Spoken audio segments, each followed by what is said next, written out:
Long journey, one that is not over yet, but I am so excited to stand here today as we move closer than ever to passing an historic bill that will finally reform our broken healthcare system and help millions of our families and small businesses get the coverage they need at a price they can afford. It is about time. For too long, we've had a health insurance system that crushes our hardworking families under the burden of the skyrocketing costs that they're seeing. And for too long, we've had a health insurance system that devastates small business owners and penalizes our best doctors and hospitals. I have heard from so many passionate constituents over the last few months. I heard from a woman by the name of Patricia Jackson. She lives in Woodinville, Washington, a small town in my state. She sent me a story that I wanted to share with you because, like many working families, the Jacksons have private insurance through their employer, and they pay their premiums directly out of her paycheck. But like a lot of families, the burden of those premium payments is rising way too high.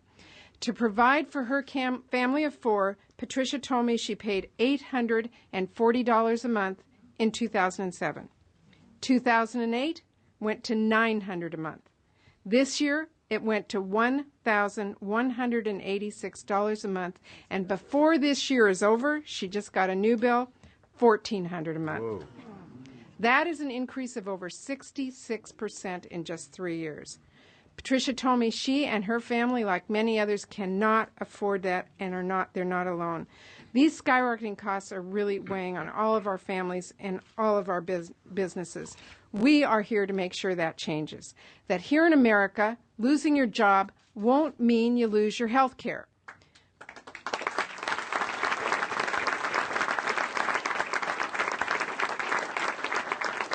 That here in America, families will be able to know they're secure because their health care premiums are not rising at 66%.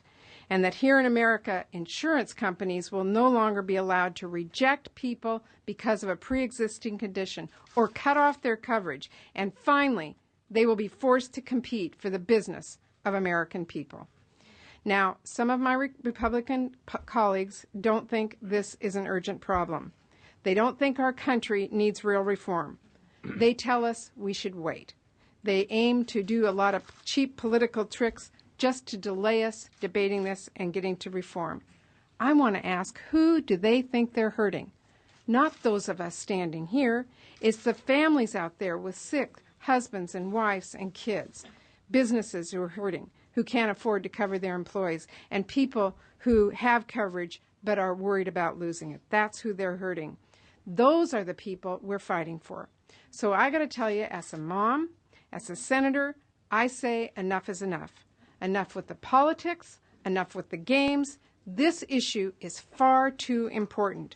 So I call on all of our colleagues to step across the aisle and work with us to rise above partisanship.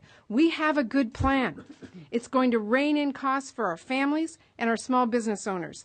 It's going to make sure that every American has high-quality, affordable coverage. You know, these problems in the health insurance for all of us are not going to go away. There is no time to wait. We are going to get to work. These costs are rising at an unsustainable rate. We've been talking about reform long before Senator Harkin was born. And happy birthday, Senator Harkin. We have a good plan. It's time to go to work. I am so proud to be fighting in the trenches with the people you see standing before us. We're fighting on the side of right. We're going to get this done. Thank you.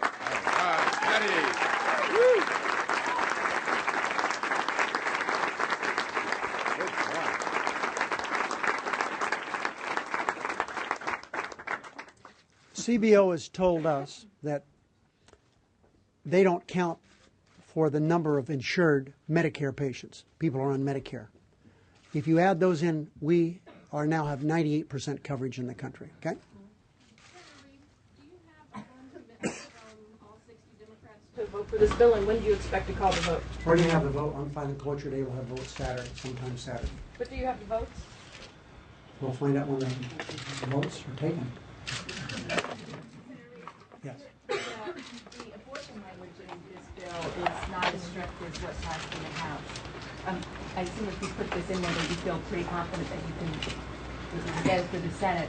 So A, is that true? And B, how concerned are you about the collision course with the House, where you know there are a lot of anti-abortion Democrats who held up the House bill without saying the language? First of all, this is a health care bill. It's not an abortion bill.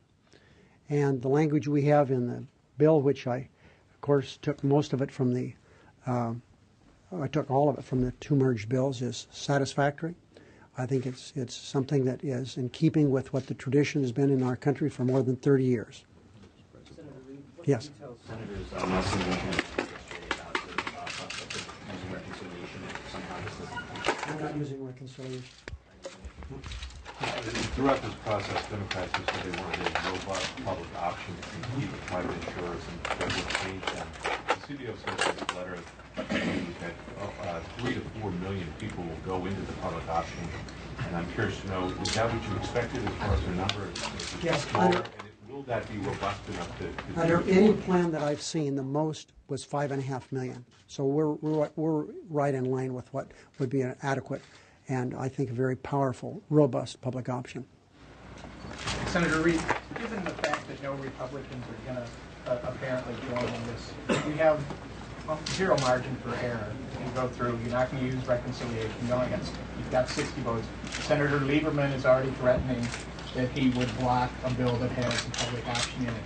How do you get from where you are right now to passage of a bill? Well, I think the first place you should look is what happened in the House. There were people who voted for that legislation on each side of, for example, the abortion issue, that people couldn't understand how they voted that way. If there had been a poll taken beforehand that someone would vote that way, there wouldn't have been, it wouldn't have been clear. I've had conversations during the past few days, past few weeks, with Senator Snowe. I've spoken to Senator Collins. We reach out, as Senator Murray has said, we reach out to our Republican colleagues. We would like to work with them. But everyone should understand we're going to do a bill.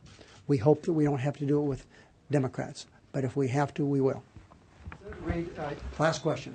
Senator Reid, 94% of those not covered by Medicare are going to have insurance under this plan. What about the 6% who will not be insured?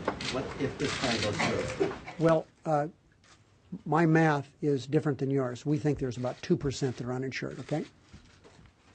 I think that's pretty good coverage.